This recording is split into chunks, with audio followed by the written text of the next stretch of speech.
Check करो फूल वगैरह। अस्सलाम वालेकुम दोस्तों, क्या हाल है? ठीक हो, फिट हो, तबीयत से ठीक है। मैं थोड़ा अपना दोस्त या मरशद लाड़ और थोड़ा दे पे यूट्यूब चैनल एम मरशद लाड़ 0.5।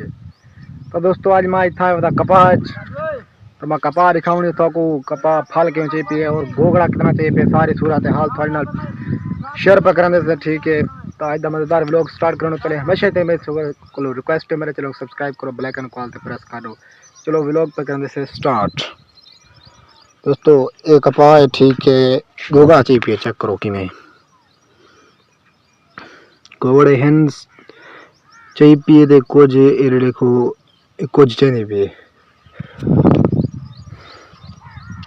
चेक करो कि मैं फसल चेक करके ना फसल सही है या कहीं नहीं जैसे सो ठीक है। चेक करो फूल वगैरह, फूल शूल भी चाहिए कपा ठीक है। तो दोस्तों आज दा इतना मिनी व्लॉग है, मिल सुनवे व्लॉग तब तक ही थे। अल्लाह हाफिज़।